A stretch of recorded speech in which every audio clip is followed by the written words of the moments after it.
The Supreme Court is hearing a case on whether or not state representatives or federal agencies drive climate policy.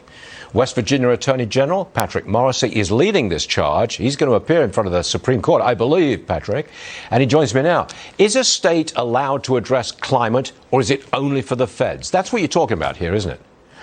Well, I think we're talking about something pretty profound about separation of powers, and you're exactly right. This is about whether an executive agency can act without explicit authority from Congress, or also the role of the states in implementing a cooperative federalism regime, which is going to give them the flexibility to meet the needs of their citizens. So we think this is a very important administrative law case because it gets down to who makes the decision. And ultimately, in a republic, when you have a constitution, that's one of the most fundamental questions you can have. Which element of climate policy does West Virginia not agree with?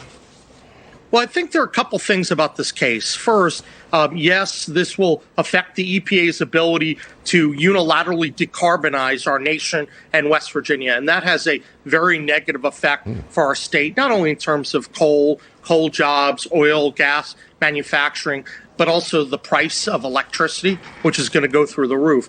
But I think this case is about something much more than climate change. It's really about who gets to make the major questions, who gets to decide the major questions of the day.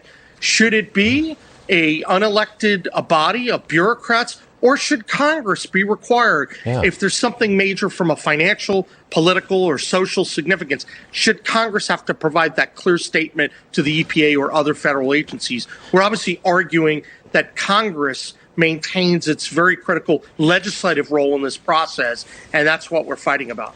It seems to me like you're going after the bureaucratic state, the rule by bureaucrats who create rules which are actually policy.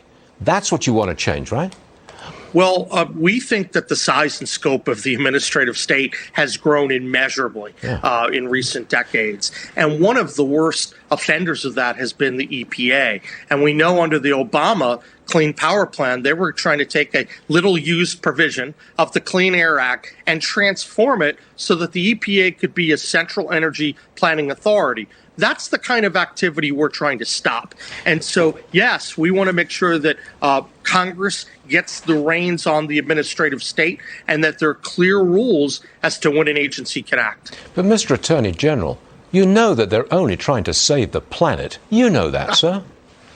You know, it's funny because during this case, people say that, oh, you must be opposed to climate change, you must be opposed to this. The reality is this: whether you're New York, California, West Virginia, Texas, any of the states, we all deserve a seat at the table to decide what the policy looks like. And if you transform our system so that unelected bureaucrats can make unilateral decisions on something as fundamental as carbon emissions, we acknowledge this is a big issue. Because it's such a big issue, Congress needs to provide that clear statement of authority and let there be a robust debate and make sure everyone gets to weigh in. Are you arguing this yourself personally before the Supreme Court?